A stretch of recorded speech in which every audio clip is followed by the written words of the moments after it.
paz, meus irmãos. Amém. Como já anunciado, nas palavras, nossa disposição e participamos aqui no curso de doutorado. E é importante destacar isso, como o nosso pastor Lino falou. Esse doutorado acompanha especialização em hermenêutica e história do cristianismo. E eu não sei se alguns irmãos estavam aqui ano passado, nos prestigiando nessa mesma apresentação que fizemos. E naquela época, ou desde aquela época, aperfeiçoamos esse trabalho, inclusive a nossa tese. E além da parte hermenêutica, acrescentamos também uma parte da história cristianismo que eu quero apresentar para vocês. Como eu estava dizendo, o desafio é falar isso em 20 minutos, mas vamos tentar. Essa apresentação ela é baseada nessa literatura, certo? Aqui na área da teologia bíblica e aqui na área da teologia dogmática. Dogmática é a mesma coisa sistemática, para quem não estiver familiarizado. Então, os textos são esses, Isaías 14, versículo 12 ao 15, e Ezequiel 28, versículo 11 ao 19. As passagens que são as polêmicas de fato, que versam sobre os reis de Tiro, da Babilônia e de Tiro, respectivamente. Então, a nossa proposta aqui é justamente comunicar que, sob as perspectivas bíblica e dogmática da teologia, esses textos não estão, de forma alguma, aludindo ou se referindo a Satanás. Para isso, além do apanhado histórico que vamos apresentar, falando das perspectivas judaica, patrística, escolástica, reformada e pós-reformada desses textos ao longo da história, também desenvolvemos 12 argumentos hermenêuticos exegéticos, versando sobre o contexto, conteúdo e contexto, esse imediato e imediato, em prol dessa interpretação. Então, inicialmente, nós sabemos que a teologia ela versa aí, ou se divide apenas nessas 4 áreas, mas nosso objetivo aqui é falar especificamente da Bíblia e da dogmática, inclusive, valendo-se aqui dos princípios apresentados pelo Gabler, que é conhecido como o pai da teologia bíblica, e ele faz uma distinção entre a bíblica e a dogmática, dizendo, inclusive, que a bíblica ela está como fundamento ou base dessa dogmática. E é nesse princípio que a gente vai estar falando. Certo? Mas antes, para a gente, a teologia bíblica e dogmática ela é vista dessa forma. A bíblica é como se fosse um quebra-cabeça, com um pouco mais aí de 40 peças, onde cada peça representa um autor ou de um livro ou de um conjunto de livros da Bíblia. Cada peça, então, tem a sua mensagem e ela junta, forma todo o quebra-cabeça da teologia bíblica. Da mesma forma, a dogmática é como se fosse 10 fatias, ou 10 partes de um todo, cada parte representa uma das principais doutrinas, e a teologia dogmática da Escritura seria, então, todas essas fatias, todas essas partes juntas e reunidas. E aí, dito isso, nós temos, então, que na parte da Bíblica nós vamos falar dos profetas posteriores maiores, Isaías e Ezequiel, e na parte da dogmática da angelologia, dos anjos maus, em especial de Satanás. Então, aqui é a parte histórica, onde nós temos preferimos essa divisão aqui da pré-moderna, moderna e pós-moderna. Eu vou estar falando sobre elas agora rapidinho. Na pré-moderna nós temos a perspectiva judaica, e eu destaco esses principais escritos rabínicos aqui para mostrar o seguinte: neles, a exceção de Enoque, esse Enoque aqui não confundir com aquele Enoque judaico, que é o primeiro Enoque, esse aqui é o segundo Enoque, ou eslavônico, que está mais para um escrito cristão, e por isso muito provavelmente teve essa influência. Ele tende a associar os textos em questão a Satanás, mas os demais, de hipótese nenhuma, fazer essa associação.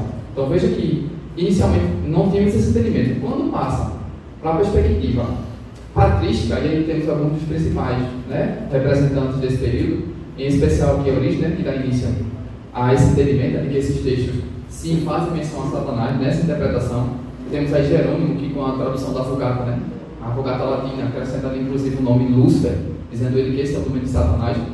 Mas veja que isso passa a acontecer agora nesse período patrística. Não se diz inicialmente. Isso continua, inclusive, até a escolástica, onde a gente tem aqui como principal representante Tomás de Aquino, que perpetua esse entendimento de que esses textos fazem menção a Satanás, o que não era inicialmente. Mas aí, quando chega na perspectiva, agora na história moderna, na perspectiva reformada, como representantes aqui eu trouxe Calvino e Lutero para mostrar que, no entendimento desses autores, os textos em questão não fazem referência a Satanás. Inclusive, a gente pode parafrasear os escritos dele da seguinte forma: é um erro crasso, é um absurdo você interpretar que esses textos fazem menção a Satanás. É o que dizem Lutero e Calvino.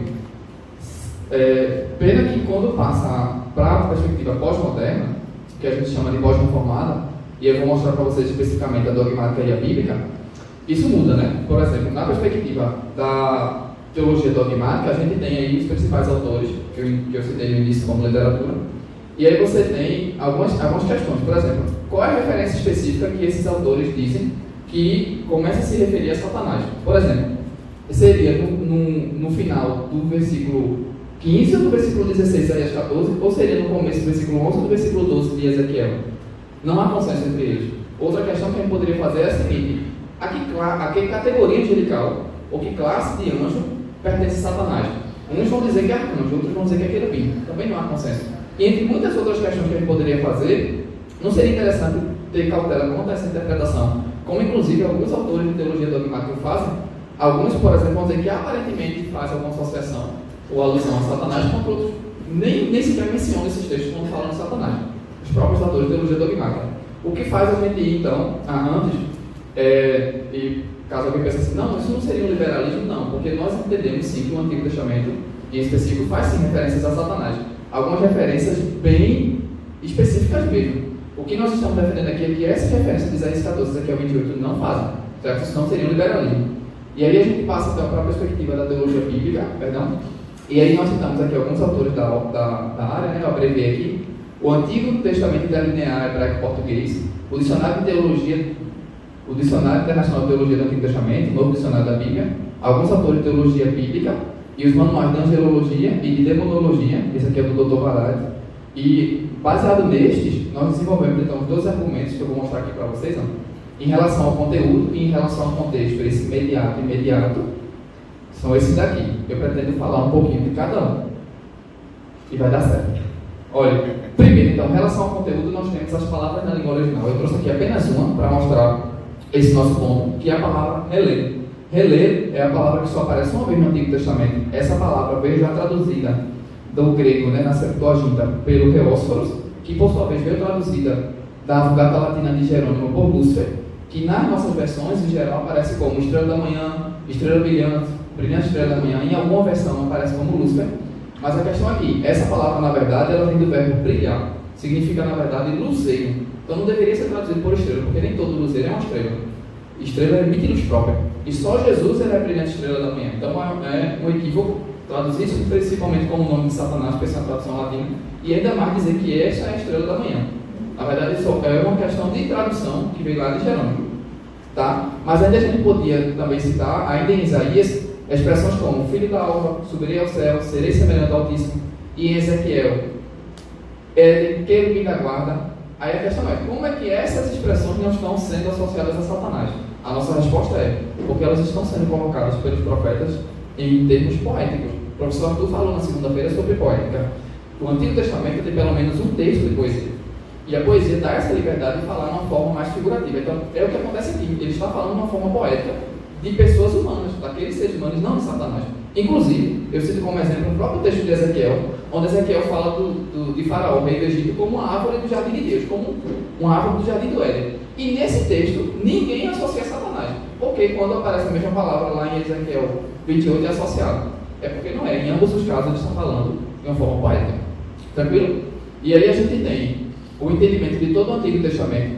No Antigo Testamento, a gente tem pelo menos 27 vezes a palavra para Satanás, ou traduzida por Satanás, que é Satã. Essa palavra ela aparece de forma não articulada, apenas em Crônicas, e de forma articulada em Jó e em Zacarias. Quando ela não recebe o artigo, é porque ela está falando de um nome próprio. É assim que acontece no hebraico. Quando ela já tem um artigo, quer dizer que não está falando de nome próprio. Então veja que a própria palavra, no original, não dá essa base para se estar falando do ser, da pessoa de Satanás em si. Isso por quê? Porque essa palavra, como eu vou falar aqui embaixo, essa palavra ela tem um sentido mais genérico como adversário, de modo geral. Inclusive, ela aparece lá em Números como referência ao anjo do Senhor, que muitos teólogos vão dizer que é a manifestação pré-encarnada de Deus Filho, Jesus Cristo. Então, se Jesus Cristo é chamado de Satã no original, lá em Números como acusador, essa palavra não desempenha a função de Satanás. Então, temos que dar essa cautela. Tranquilo? Da mesma forma, e agora no Novo Testamento, nós temos uma expansão desse entendimento de Satanás, porque desde o cativeiro babilônico em diante, né, isso foi expandido pelos judeus. E aí você tem sim a palavra Satanás 36 vezes, e aqui sim se referindo à pessoa de Satanás. Aqui está falando do ser. E aparece também a palavra para diabo, né, e outros títulos, certo? E isso é evidente porque no Novo Testamento você tem esse ensinamento mais claro, não só de Satanás, mas de toda a demonologia, de modo geral. Mas o que nós queremos pontuar é o seguinte: Paulo ele faz uma advertência que aquele que profetiza, ele profetiza a seres humanos, não a seres angelicais. E se os profetas Isaías e Ezequiel estão fazendo profecias, estão tecendo profecias, essa profecia não seria um ser angelical, então seria a um ser humano. Tranquilo? Finalizando essa parte do conteúdo, então a gente vai para a parte do contexto imediato, e é começar pela perícope. E aqui eu já queria destacar que desde o começo da passagem, né, versículo número 11, Deus ele, faz com que o profeta levante uma lamentação contra o rei de Tiro. Primeiro que se é uma lamentação, Deus não estaria pedindo para o profeta lamentar de Satanás. E segundo que o texto deixa bem claro que é sobre o rei de Tiro. Ele já nomeia a quem é o alvo da profecia, e não é Satanás. Da mesma forma, você tem lá Isaías, no começo da passagem, falando do rei da Babilônia e da própria Babilônia, que mostra que o contexto ali é humano, é físico, de pessoas humanas, de cidades humanas, não tem nada em relação a um ser espiritual. Passando para a parte de todo o capítulo, e a gente começa aqui vendo essa expressão príncipe de Tiro. Alguns teólogos fazem essa divisão entre príncipe de Tiro e rei de Tiro, mas os autores de teologia bíblica que eu cito, a maioria é unânime em dizer que são sinônimos. Tá? A questão aqui, no começo do capítulo, ele vai falar de Daniel, e esse Daniel é aquele Daniel que conhecemos, o personagem, o profeta do livro. Inclusive ele é citado também em Ezequiel. A questão é que o próprio profeta compara esse Daniel com o alvo da profecia dele, que é o príncipe de Tiro aqui no caso. Ora, se esse príncipe de Tiro fosse interpretado como Satanás, estaria sendo comparado um ser angelical com um ser humano. Isso é inadmissível. Entende? E aqui é um ponto interessante, né, que eu não vou me aprofundar, mas é o seguinte: no caso de Daniel aparece a mesma palavra, príncipe de alguma nação, só que aqui, nitidamente, é óbvio que está falando de um contexto angelical. O livro destina-se a esse propósito. Não é o caso de Ezequiel, que a gente poderia se aprofundar nisso em outro momento. Tá? Mas aqui, ó, a mesma coisa para a profecia de Isaías, né? Ele fala de Jacó e de Israel, nações humanas, pessoas humanas. Ele mostra ali que o contexto não é outro senão humano. Certo? Também temos aqui capítulos anteriores e posteriores que falam da mesma nação ou governante. E aí nós temos que Ezequiel 28 não é o único capítulo que fala da cidade de Tiro, do rei de Tiro. Começa no capítulo número 26. Inclusive, entre esses capítulos aqui, existe uma lamentação contra aquela cidade, que nós podemos inferir que é contra o rei também. A do capítulo 28 é uma outra lamentação. Inclusive, nós temos uma versão que cita isso na sua epígrafe. É uma outra lamentação. A questão é, se é uma outra lamentação no capítulo 28 que fala de Satanás, por que a lamentação anterior não fala? Porque ninguém interpreta que o capítulo 26 e 27 fala de Satanás. É porque eles não estão falando, assim como o capítulo 28 também não estão falando. Entende? Da mesma forma, você tem Isaías. Isaías 14 não é o único capítulo que fala da Babilônia, ou do rei da Babilônia. Começa a se falar no capítulo 13 e fala também no capítulo 21. E nem capítulo 13 nem capítulo 21 é associado a Satanás. Só uma passagem do capítulo 14. É mais sensato pensar que nenhum desses capítulos está falando de Satanás, como de fato não estão. Agora sobre capítulos anteriores e posteriores que falam de outras nações e outros governantes, e aqui veja, desde o capítulo 13, né, como mencionamos, até o capítulo 23 de Isaías, pelo menos 12 nações e um governante é citado, entre eles a Síria, Filista, Moab, Síria representada por Damasco, Israel representada por Efraim, Etiópia, Egito, Edom, Arábia, Judá representada por Jerusalém, inclusive a própria Tiro. Veja, nenhuma dessas nações é tida como associada a Satanás. Apenas aquela passagem lá de Isaías 14. É mais sentido pensar que nenhuma inclusive Isaías 14. Da mesma forma, você tem Ezequiel, desde o capítulo 25 até o capítulo 32, falando de pelo menos 7 nações e 2 governantes. Entre eles, Amon, Moab, Edom, Filístia e o Egito, né, representado ali por Faraó. Da mesma forma, nenhuma dessas nações é tida como representante associada a Satanás. Por que Ezequiel 28 faz mais sentido pensar que nenhuma inclusive Ezequiel 28. Mas a questão é, alguns argumentam que essas nações em especial, de Ezequiel 28, Tiro, e de Isaías 14, a Babilônia, é associada com Satanás porque fala de governante específico. As outras nações que são citadas aqui, não aparece um governante dessa nação. A questão é, se fosse isso, o argumento parece forte, mas se fosse válido, cai por terra, porque em Ezequiel você tem outro governante sendo citado, que é o próprio Faraó, rei do Egito. E ele nunca é associado a Satanás. Então não está no governante a questão. Entende? É uma questão de má interpretação mesmo. Dando continuidade ainda sobre o contexto imediato, nós temos algumas questões internas. A gente só trouxe uma para resumir. E a questão é, em Ezequiel tem um texto que vai dizer que Deus ele levanta a Babilônia contra Tiro. E se a gente entende que a Babilônia, ou o representante da Babilônia, é associado com Satanás em algum momento, e que o representante de Tiro é associado a Satanás em algum momento, é como se a gente estivesse dizendo que Satanás estaria sendo levantado contra Satanás. E aí parece, ressoa, um episódio do Novo Testamento em que acusam Jesus assim: ele expulsa o demônio pelo princípio do demônio. É a maior confusão. Entende? Isso é só uma questão interna para mostrar que essa interpretação está equivocada. Mas temos também algumas questões externas. Perdeu tempo aqui. No caso de Isaías, veja, Isaías vai de 740 até 680, essa é uma data aproximada, mas é unânime entre os teólogos entre os autores de teologia bíblica. Apesar de muitos questionarem a autoria e colocar Isaías até para o pós-exílio, certo? A gente até trabalha com essa possibilidade, embora não duvidemos da autoria do autor do livro como sendo o profeta Isaías. E no caso aqui, Isaías passa pelo cativeiro assírio, né? Mas veja que Ezequiel ele passa, inclusive, pela queda da Babilônia, né? Então temos aqui as deportações, então você pode ver que ele passa pela queda da Babilônia. A questão é, nós temos conhecimento que essa realidade de Satanás foi apresentada aos judeus no cativeiro babilônico. Se assim é, inclusive considerando que Isaías possa de alguma forma ter sido influenciado por isso, o ponto é, por que eles então não falam especificamente de Satanás e falam como rei? Porque veja, acontece com Zacarias isso, Zacarias cita textualmente Satanás, porque Zacarias viveu no período pós-exílico e ele tinha essa influência, ele tinha esse conhecimento da realidade de Satanás. Se é assim com Isaías e Ezequiel, por que eles não fazem? É mais sensato pensar que é porque eles não estão falando de Satanás, certo? E por fim, para finalizar essa questão do contexto imediato, nós temos todo o livro, e aí nós não estamos dizendo que no livro não há menções a seres angelicais. Nós temos claramente, né, nos começos do livro. A questão é que todo o livro não está falando em momento nenhum de Satanás. Você tem até um contexto angelical em algumas partes específicas, mas não fala de Satanás em momento nenhum, o que dá margem para a gente interpretar dessa forma, que os textos, naqueles capítulos especificamente, não estão falando também de Satanás. Finalizando essa parte do contexto imediato, nós temos então o contexto imediato, e aí 2 pontos para finalizar é o seguinte: registros dessas mesmas profecias ao longo do Antigo Testamento, e a gente trouxe apenas um, o de Jeremias. Jeremias, desde o capítulo 46 até praticamente o final do livro, ele vai falar de mesmas nações que são faladas por Ezequiel e por Isaías. São essas aqui que você consegue ver, inclusive a própria Babilônia. Ezequiel falou muito da Babilônia. A questão é, ninguém se atreve a imaginar que Jeremias fala em algum momento de Satanás, apesar de estar falando sobre Babilônia, governando a Babilônia.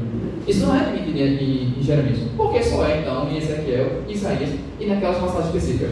A gente poderia inclusive citar outros profetas e outros gêneros literários do Antigo Testamento que fazem inúmeras referências a Tiro e a Babilônia, e nenhuma delas faz menção a Satanás ou é associado a Satanás. O que aqueles textos de Isaías são? É mais sensato pensar que é porque eles não estão se referindo a Satanás. E para fechar essa parte do contexto imediato, nós temos aí outros registros dessas mesmas nações no Novo Testamento. No Novo Testamento você tem o próprio Senhor Jesus Cristo falando de Tiro, e nunca no contexto de Satanás.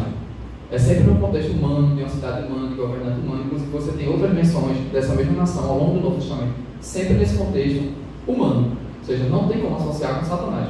Aparece também a Babilônia, só que aqui em especial, né?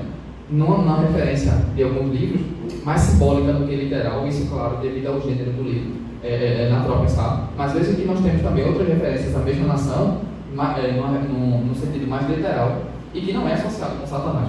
Então você tem base tanto no Antigo Testamento quanto no Novo Testamento, considerando o contexto, para mostrar que esses textos não estão se referindo a Satanás. Tranquilo? Esses são nossos argumentos, e aí a gente conclui o seguinte, finalizando aqui, né? Não é nosso objetivo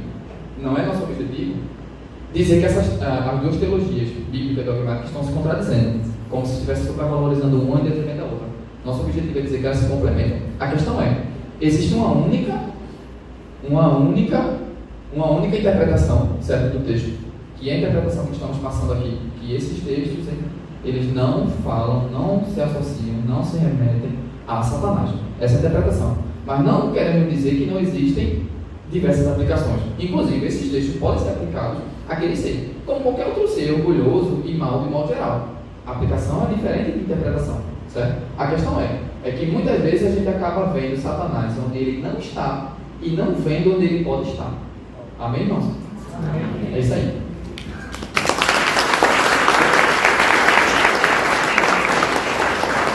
Está faltando 20 segundos ainda.